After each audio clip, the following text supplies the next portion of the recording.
From the outside, it might have seemed like the perfect life, a cozy home in a prestigious neighborhood, 3 wonderful children, a husband serving in the armed forces, stability, and prosperity.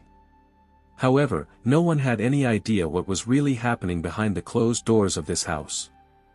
No one heard the ominous gunshot that rang out in the bedroom on that fateful night. And no one knew that Matthew Johnson's body was already hidden from prying eyes in plastic containers, like some kind of eerie secret. It all happened in a flash, a heated argument, escalating tension, alcohol abuse, and one fatal shot that changed everything forever. Then began the meticulous, scrupulous cleaning, a new mattress, liters of bleach, erasing traces, moving the car, destroying the phone, and an oppressive silence. Jenny keeps quiet, and her parents help her. But the truth cannot be hidden forever. Surveillance cameras captured something, neighbors heard something, her phone revealed her movements. The police are relentlessly closing in, and the body has yet to be found. This is a story about how, within the confines of a single home, love can transform into fear. About a family that became accomplices, where dark secrets hide behind smiles, and attempts to forget turn into an endless nightmare. 42-year-old Jenny Fairgled Hall was the wife of 51-year-old Matthew Johnson, who served in the National Guard in a Special Operations Unit. They were raising 3 sons aged 5, 7, and 11. The family lived in an elite house in the Cottonwood Heights area of Utah. In 2024, Matthew was forced to take a family leave because his father was facing serious health problems. However, he was supposed to return to his duties on September 24th. But he never showed up for work that day, which was extremely uncharacteristic of him. Matthew had always been highly disciplined and never missed work without prior notice. The next day, concerned about Matthew's absence, one of his colleagues asked the police to check where he might be. The colleague said he had tried to contact Matthew, but his phone immediately went to voicemail. None of his acquaintances or co-workers had seen him in the past few days either. The police began checking the available information. One of Matthew's friends reported that in early September, Matthew had mentioned plans to go to Bend, Oregon, to care for his father, who had recently suffered a stroke. Law enforcement officials carefully studied the hospital records but found no confirmation that Matthew's father had actually been hospitalized. They then tried to track Matthew's car using surveillance cameras and the road traffic registration system, but again found no evidence of his trip to Oregon. When these searches yielded no results, the police contacted Matthew's colleagues and friends again. But none of them had heard from him for several days.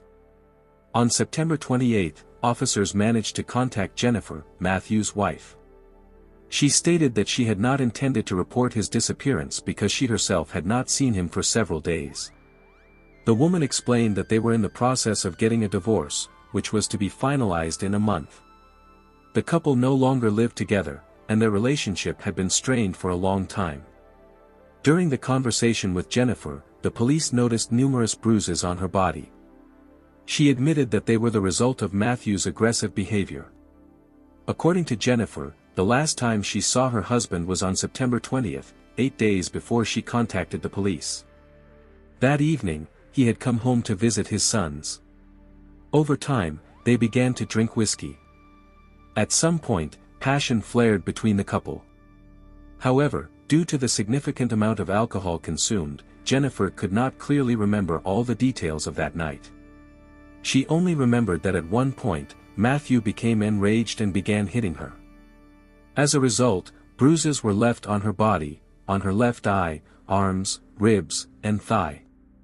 When the aggression subsided, Matthew announced that he was leaving for a week and warned Jennifer not to look for him or try to contact him. According to her, they reached a certain agreement. Upon his return, he was supposed to resume work and stay away from her. That's why she didn't report the incident. However, on September 24th, Matthew did not show up for work. And soon, his colleagues began asking questions about his whereabouts. Matthew's absence from work caused concern among his coworkers. And when it became clear on September 28 that no one had heard anything about him, Jennifer realized that something was wrong. That's when she decided to officially report him missing. The police were also interested in the information about Matthew's abuse of his wife. Officers asked Jennifer to provide a written statement about what had happened. But she refused, explaining that she could not accurately recreate the events of that night. According to the police officers, the woman seemed somewhat confused during the conversation. At that point, the situation seemed extremely complicated. On the one hand, Matthew's colleagues and friends claimed that he was going to leave for a few weeks. On the other hand, his stay in Oregon could not be confirmed. However, the words of the friends to whom he had spoken about the trip coincided, which gave this version a certain plausibility. But then it turned out that on September 20th, Matthew was in the city. This matched Jennifer's testimony. It turns out that he did indeed go somewhere for about a week or two. Then he returned, visited his wife, and then disappeared again. And at the same time, he did not show up for work, which was absolutely uncharacteristic of him. On the same day that Matthew was officially declared missing, a witness appeared at the police station with an incredible story. This person, whose name has not been disclosed, also served in the National Guard and was acquainted with both Matthew and Jennifer. Their communication began because their families often spent time together. And later, an affair developed between them. This man said that on September 22nd, around midnight, Jennifer unexpectedly appeared at his doorstep. She was clearly upset and brought with her several art prints. The woman said she wanted to give them to him because she might be leaving for a long time and wanted to leave these things with someone who could appreciate them. When he asked what she meant and why she was so agitated, the woman couldn't hold back and started talking.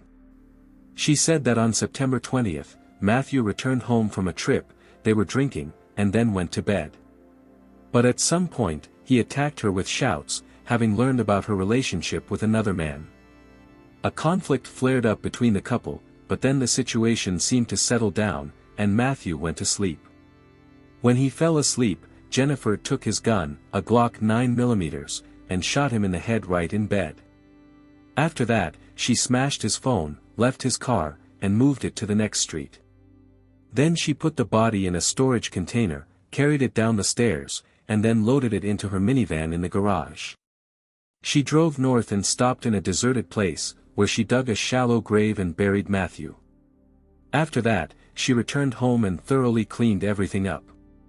By that time, the man to whom Jennifer was telling all this had noticed many bruises on her body. The police had also noticed this earlier. When he asked where they came from, Jennifer replied that she got them when moving the body and erasing traces. The story Jennifer was telling about Matthew's cruelty turned out to be a fabrication. In a moment of despair, she confessed that she was ready to take her own life or take some other desperate step if the truth came out. Life imprisonment seemed like the worst fate to her. She begged her interlocutor to keep the secret. He hesitated whether to believe her, knowing about her tendency to exaggerate and fantasize. Even unfounded calls to the police on her part were not uncommon. But when it became obvious that Matthew had really disappeared, it was impossible to remain silent any longer. The man reported everything to the authorities. In the following days, they exchanged veiled messages. In one of them, Jennifer wrote that in her friend's place, she would take a shovel. This was how she tried to turn everything into a joke or sow doubts. In another letter, she noted that she would take this secret to the grave, adding that she had washed and vacuumed everything, so there was no more problem. While the correspondence was going on, the interlocutor took screenshots, since Jennifer was deleting messages, not realizing that they were being saved on both devices. During a phone conversation that the man recorded, Jennifer apologized for her confession and begged him not to perceive her as a monster, recalling how she used to be. He confessed his own fear: if she was capable of such a thing with Matthew, what would happen if she became disappointed in him? Jennifer replied that what hurt her the most was not the fact of the event itself, but that he saw her as a threat. According to her, Matthew was no longer a person and had ceased to exist for her altogether. When asked how she would feel in his place, she replied that she would not regret it if she deserved it. And she added that she had always considered herself the Queen of Hearts from past lives, confident that the country would be better if all the scumbags were gathered on an island or gotten rid of. This conversation only heightened the interlocutor's anxiety. When he turned to the police, he provided not only screenshots of the correspondence but also audio recordings of the calls. While one officer was taking testimony, others were looking for new witnesses. A neighbor across the street from Jennifer's house confirmed that on September 20th, she saw Matthew drive into the garage. Later that night, she heard a loud argument between the couple, but nothing else suspicious. The next morning, when the woman was leaving the house, Matthew's car was already gone. On September 24th, she again paid attention to the events in the house, where Jennifer's parents and sons were at the time. Over 4 hours, they seemed to be cleaning not only the garage but the entire house, judging by their movements and the lights being turned on. On September 30th, 2 days after Matthew was officially declared missing, police found his car a few kilometers from the house. Surveillance cameras recorded that the car was parked there at 6:15 a.m. on September 21st. Inside, they found Matthew's broken phone. After obtaining a warrant, police officers searched Jennifer and Matthew's house. In the bedroom, they found a new mattress on a wooden frame without springs. On the walls, bed, and blinds, they noticed brown stains. The wall behind the bed had recently been washed, with shiny marks and the smell of bleach. Under the mattress, closer to the headboard, a stain was also found on the carpet, which turned out to be human blood. DNA analysis confirmed that it belonged to Matthew. In the basement, there was a pungent smell of chlorine, and there were traces of bleach on the stairs, signs of a recent thorough cleaning. GPS data analysis from Jennifer's phone showed that on the morning of September 21st, her device was in the area where Matthew's car was later found. On September 22nd, the phone was recorded in the north, around Davis, where it stopped at several locations. There, the police found a storage container washed up on the shore of a stream, as well as a mattress and pillows wrapped in a carpet, presumably belonging to Jennifer. All the items found had traces of Matthew's blood. Footage from surveillance cameras at the Holiday Oil gas station recorded a car similar to Jennifer's. The driver was thoroughly cleaning the interior at the car wash around 11 p.m. Although it was difficult to identify the person due to the darkness, considering all the facts, investigators assumed that it was Jennifer trying to get rid of evidence. During a search of her parents' house, a plastic container was found with a Glock 19 pistol box wrapped in a child's jumpsuit. Although the weapon itself was not inside, the box matched the model that, according to Jennifer's confession, she used during the conflict with Matthew. The police reconstructed the likely course of events. On the night of September 20th, during an aggressive argument, Jennifer shot her husband in their bed, hid the body, thoroughly cleaned up, replaced the mattress, wiped the walls, and cleaned the carpet.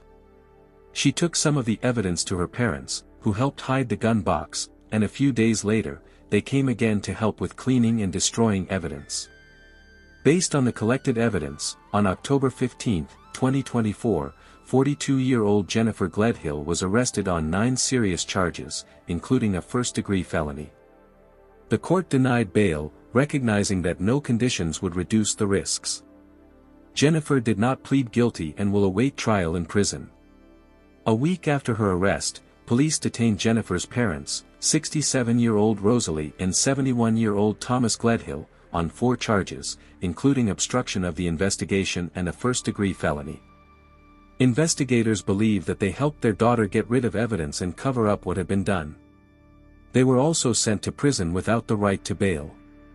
The further fate of Rosalie and Thomas is unknown, as information in the case is constantly being updated. The investigation is ongoing, and Matthew's body has still not been found. The prosecution hopes to locate it before the trial, as this will significantly increase the chances of a guilty verdict. However, even without the body, the evidence collected may be enough to hold Jennifer accountable. The question of the degree of her parents' involvement and their awareness of the consequences also remains open. Their participation in concealing evidence may have serious consequences for the entire family.